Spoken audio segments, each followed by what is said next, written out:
Live from Quito, Ecuador, I'm Sweeney Gray and this is from the South, the evening news brief from Tell Us Your English, and we start our new edition right now.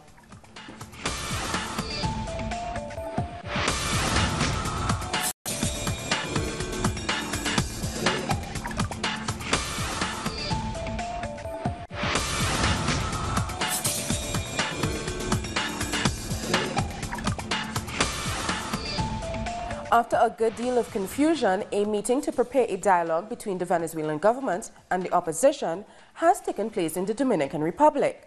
Talks between the two sides were scheduled to restart on Wednesday, but the Dominican Republic's Foreign Ministry has now confirmed that the dialogue itself will begin on the 1st of December.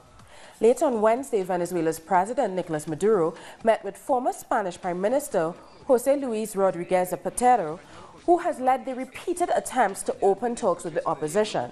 Maduro said that dialogue was a part of his commitment to bring peace to his country, but opposition representatives refused to turn up on Wednesday, saying the government hadn't invited the foreign ministers they expected to accompany the talks. However, the opposition has confirmed today that they will be participating in the dialogue. Social movements in the Dominican Republic have expressed their support for the talks between the Venezuelan government and the opposition. The Somos Venezuela movement said that dialogue is the only way to solve the crisis in the country. It also demanded respect for Venezuela's Constituent Assembly and rejected the economic welfare carried out by the right and criticized the interference of the OAS Secretary General Luis Almagro.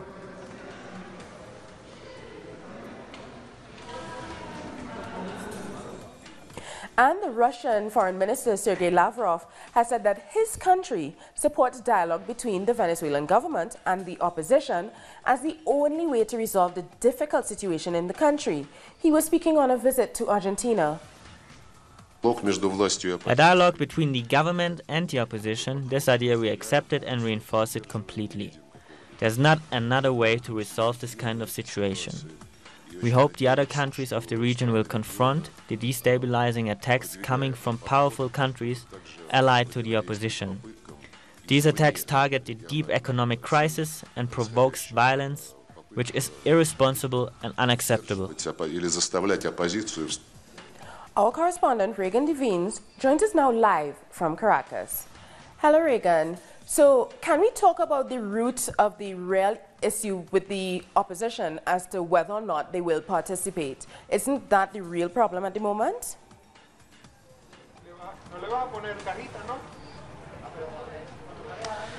Well, hi, Sonia. Good evening to our viewers on Tell Us Your English. It seems that after today's meeting in the Dominican Republic with Venezuela's government and the opposition, a meeting that is meant to establish the methodology and technicalities of those dialogues for peace coming on the 1st and 2nd of December, seems to have gone as a success. However, there are still major fractions within the opposition. There are those members who do not support these dialogues for peace. And we've seen most recently with the regional elections, the selection of Venezuela's governors, how this election showed the internal rumblings and chaos within the opposition. So much so that members were kicked out of the MUD coalition. So I guess the question we need to ask right now, ahead of these dialogues for peace, is whether or not members of the opposition are on the same page. Can they agree on the terms and conditions of this agreement that hopefully will soon be signed, maybe by the end of the year? Can they agree on it? And if they do not agree on this, what are the ramifications? Venezuela, the last thing that Venezuelans across the board, the most non-partisan issue here is the violence that has happened in the street.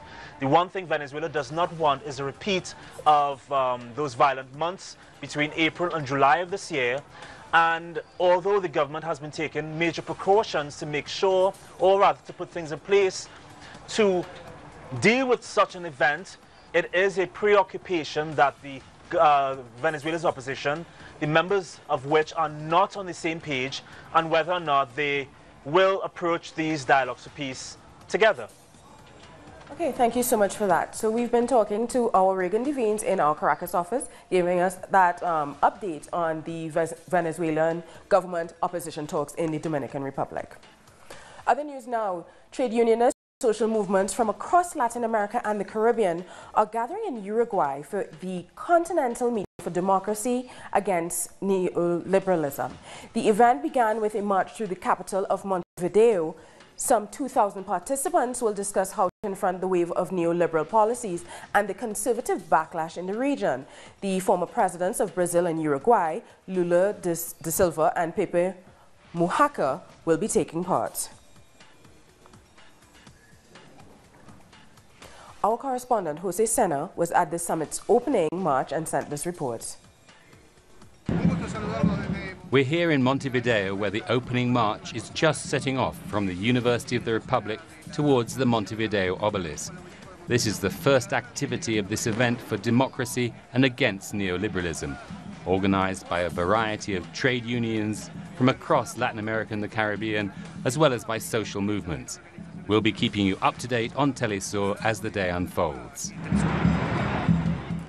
Thank you so much for that report. Former Brazilian President and current candidate for re-election, Lula da Silva, addressed the social movements attending the Montevideo summit with a message against neoliberalism. Here's what he said. The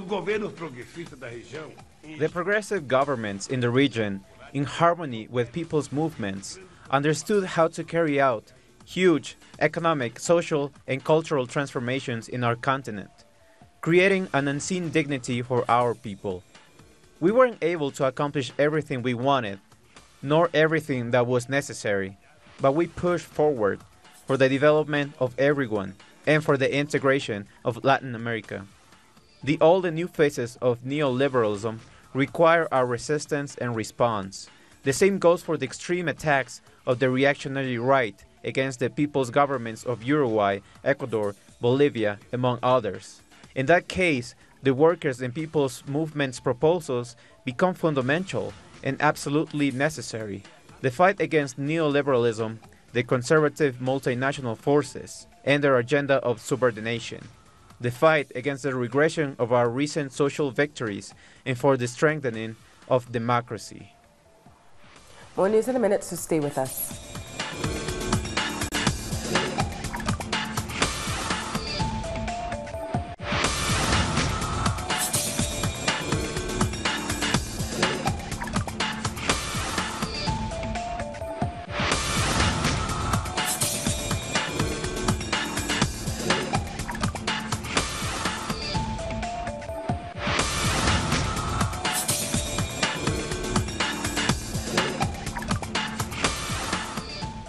Today is the last day of Chile's election campaign, and the candidates will be holding their closing rallies in the country's main cities.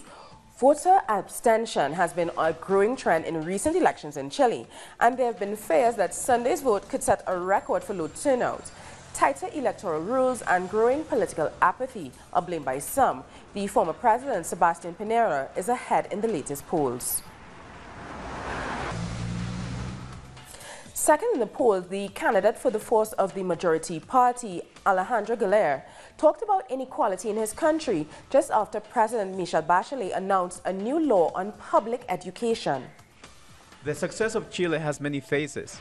Some of them are very positive, but other ones are very negative. And it's because of the tremendous inequality of the wealth in our country. Regardless of the fact that we are the only country in Latin America with the highest gross domestic product per inhabitant, nevertheless, we have the majority of the people on high levels of poverty. An online forum has been held in Havana to facilitate dialogue between the international scientific community and Cuban experts who are investigating the alleged sonic attacks against U.S. diplomats. Here are some members of the Cuban team who are carrying out the investigations to explain the supposed sonic incidents which have affected U.S. diplomats in Havana. Yamile Gonzalez, one of the experts, has reassured that they want to cooperate and express interest to exchange information that could help treat those affected. It's in our interest to treat those patients in case they may have a disease. During today's discussion between Cuban experts, they shared opinions and information with around 500 people from 10 countries. Many were interested in the scientific community's reaction and how Cuba has worked to clarify these accusations. Colleagues in the U.S. scientist community. These are not the cause of the symptoms that the U.S. diplomat displayed. This online debate forum serves as a platform too. Among other things, clarified what is being seen as a sonic attack. Sound tends to disperse. So what acoustic attack are we talking about? Since accusations of sonic attacks were made public, the current U.S. administration has politicized the situation, which has reinforced the regression of bilateral relations between both countries, while Cuba has stood by its willingness to have a fair dialogue. Puerto Rican independence leader Oscar Lopez Rivera has been awarded a second honorary medal while visiting Cuba. This time it was the Asia, Africa and Latin American Solidarity Organization that honored the activists with the support of social organizations and diplomats. This is Lopez Rivera's first visit to Cuba after he spent 36 years in the United States accused of seditious conspiracy. This is an accomplishment for all of those who have loved justice and freedom and who believe that we can live in a better and fairer world. A world free of empires and wars. A world where justice and love coexist. 59 human rights and victims organizations and 60 social leaders have filed an action to oblige the Congress to implement the peace agreement with the FARC. They want the Congress to finish passing the regulations that would govern the peace jurisdiction, a key part of the peace process. The implementation of the peace agreement continues to be stuck in Congress. It's just 2 weeks before the fast-track mechanism runs out and only 18% of the legislation has been approved.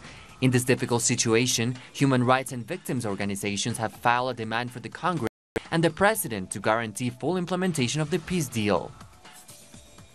Peace can be an instrument or a political tool of certain sectors of Colombian society or certain individualist electoral interests. Peace is the right of all citizens, and we have the right and the duty to claim its implementation, and Congress has the obligation to comply to its demands.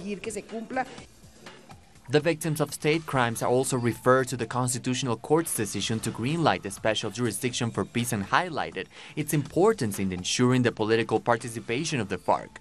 Nevertheless, they were concerned about the High Tribunal's decision on third-party involvement in the armed conflict, where the court has determined that these individuals could only attend the jurisdiction voluntarily.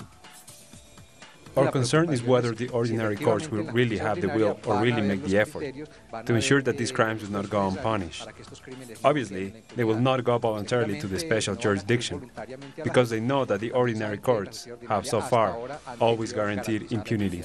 Researchers on the subject say that during the process with paramilitaries, it was established that 15,700 people collaborated in financing, promoting and training or took benefits from the stripping of paramilitary lands, facts that were not investigated by ordinary justice and that now could be left in impunity. It seems like a radical change, and the Conservative Party could see this as a victory.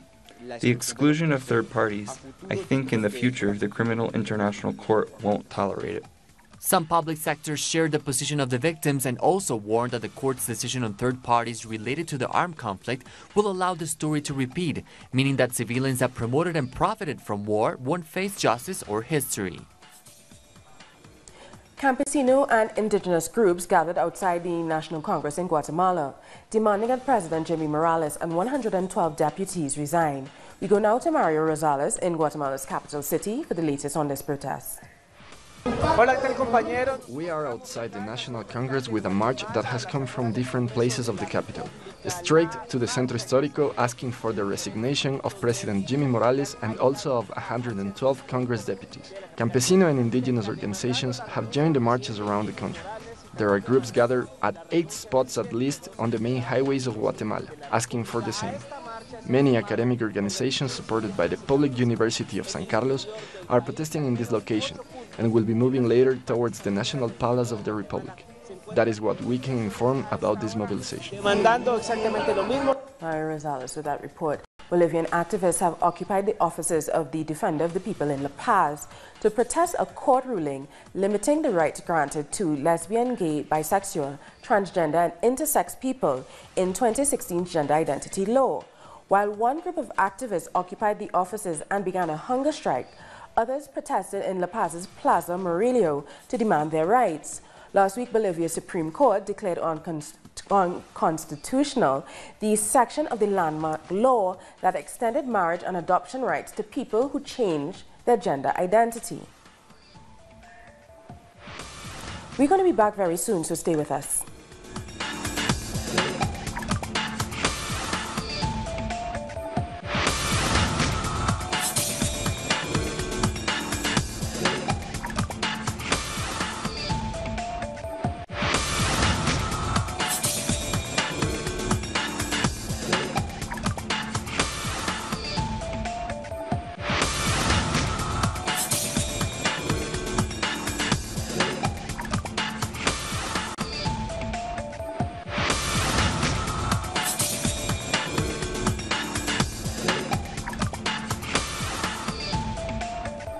St. Lucia's Prime Minister says adherence to the Paris Climate Agreement is no longer an option but essential.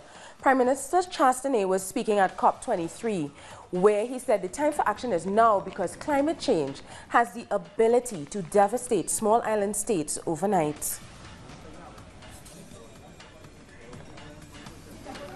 There is clear scientific evidence that unless warming is kept below 1.5 degrees Celsius, SIDS will face further intolerable and existential threats. This is why we fought for 1.5 degrees Celsius in the Paris Agreement. Already at 2 degrees Celsius, impacts will be catastrophic. Dominica was also represented at that climate conference. Prime Minister Roosevelt Skerrit repeated the region's hardline on the need for their high-polluting developed neighbors to do more to reverse the negative effects of climate change. We know the potential impact of climate change and of countries that may dissipate. How many of the countries that continue to pollute the planet had to suffer a loss of 224% of its GDP this year?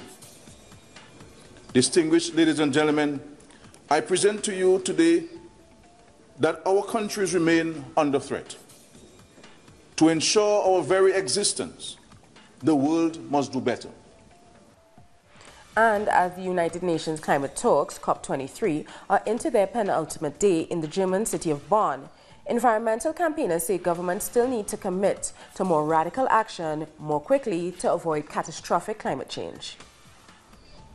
As the UN climate talks continue in Bonn, delegates from over 200 countries are attempting to find a consensus on ways of bolstering the Paris Climate Pact that aims to end the fossil fuel era this century. The President of Switzerland encouraged the participants to work together to achieve real results. Our population wants that we end our discussions and find our solutions. So please, ladies and gentlemen, ministers, let's work our teams hard, but let's also tell them discussions must have a solution and a result. Switzerland remains steadfast and remains very ambitious, and I hope that everybody joins us. World leaders have arrived to join the climate talks. The French President Emmanuel Macron and German Chancellor Angela Merkel both condemned U.S. President Trump's decision to pull out of the Paris Climate Agreement. Internationally, we need scientific expertise, a scientific debate which is constantly informed, which enlightens our decision-making. The Intergovernmental Panel on Climate Change is one of the major actors in this, but today it's under threat from the United States' decision to guarantee its funding. I would therefore like Europe to stand in the place of the Americans. And I want to tell you here that France will not be taking a backseat. And against this backdrop in the US, a broad alliance made up of numerous states, cities and businesses has formed and put forward a commitment to the American pledge. I would like to warmly welcome this step as it emphasises the support for the climate agreement across large parts of the US regardless of the decision of President Trump to withdraw from the Paris Climate Agreement. The conference also heard an emotive speech from a young representative of Fiji, asking the assistants to take action. Fiji was recently declared the most at-risk country in the world from the effects of climate change. Early in 2016, we were hit by one of the strongest cyclones ever struck Fiji, the strongest in the southern hemisphere. My home, my school, a source of food, water, money was totally destroyed. My life was in chaos. Ladies and gentlemen, speeches and tasks will not solve the problem, but walk the talk is more effective. Let's change our mindset and set a platform in combating this environmental issue for our next generation. We need to prepare ourselves. Safety precaution has to be adopted and followed to keep us safe. Greenpeace activists crashed the COP23 party, protesting against Germany's use of coal. They sailed around a coal freighter on the Rhine River, carrying banners reading "Action, not hypocrisy" and "Merkel's dirty secret, coal." The Chancellor admitted that Germany still needs to discuss with the companies that use coal to achieve its climate targets. And here are just some of the other news stories making headlines around the world. Longtime President of Zimbabwe, Robert Mugabe, is holding talks with South African negotiators over his future after the military took control on Wednesday. Envoys from the Southern African Development Community are trying to reach a deal with the 93-year-old leader on the country's future. Meanwhile, Zimbabwe's opposition leader, Morgan Tsvangirai, says Mugabe must resign.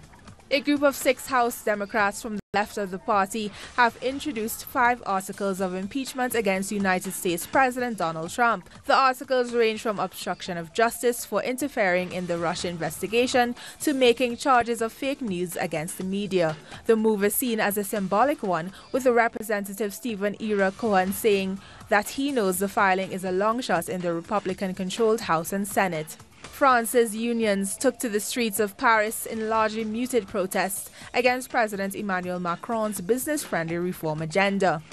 The CGT union, who organized the demonstrations, has struggled to get other unions behind the protests against the labor reform overhaul. It's not spilling over today, where all the ingredients are there. You only have to look at President Macron's popularity ratings, so perhaps we haven't succeeded in creating conditions where employees can demonstrate en masse. But the reasons to protest are there. If it's not today, it'll be tomorrow. We'll continue on our path because we don't have any other options in the light of the agenda President Macron is trying to force on us. French Foreign Minister Jean-Yves Le Drian says that Lebanese Prime Minister Saad al-Hariri is free to travel to France. Le Drian made the comments after meeting with Hariri in Saudi Arabia. Lebanon's President Michel Aoun tweeted that he hoped the crisis over the resignation and stay in Saudi Arabia would soon end, with Hariri visiting France. 5 months after the ferocious fire that ripped through the Grenfell Tower apartment block in London, the Metropolitan Police have confirmed that 71 people died. The police said the probe pushed the boundaries of scientific investigation. Now that search and recovery and identification operation has been very challenging and arduous in so many ways. Our specially trained officers working with experts, forensic archaeologists, forensic anthropologists have by hand been conducting a fingertip search on each and every floor in each and every room of every flat and every communal area within Grenfell Tower.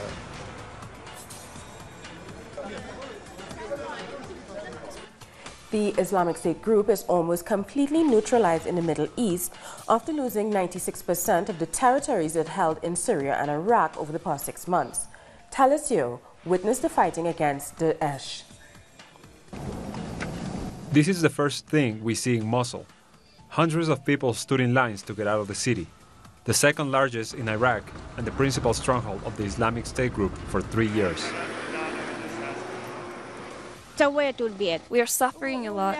Our homes are destroyed and we have nowhere to live. Here Daesh imposed their delirious version of Islam. They even erased the faces from these drawings at a nursery. Every few minutes we can hear the sounds of grenades going off. which leave behind large columns of smoke. Over 2,000 jihadis were trapped in the western area of the city, and from there they would launch indiscriminate attacks, using these tunnels dug through civilians' homes. The Islamic State group has filled the city, Mosul, with tunnels such as this, legitimate works of engineering several meters deep.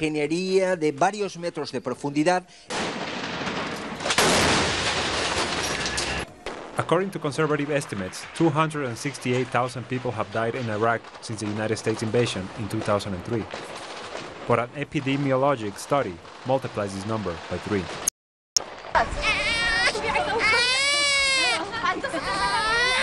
The Islamic State group emerged from Iraq's occupation and fragmentation. It grew strong thanks to the dismantling of the country's army, and ended up becoming a global threat during the Syrian war.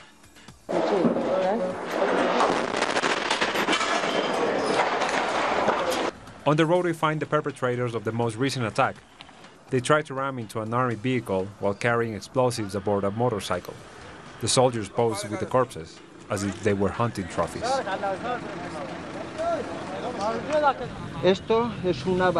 This is a flag from the Islamic State group that Iraq's army just took from the jihadis in this area.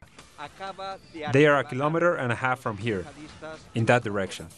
A great number of Special Forces troops from Iraq's army are consolidating in this area, preparing to lead an assault on the airport, a strategic place for the final battle.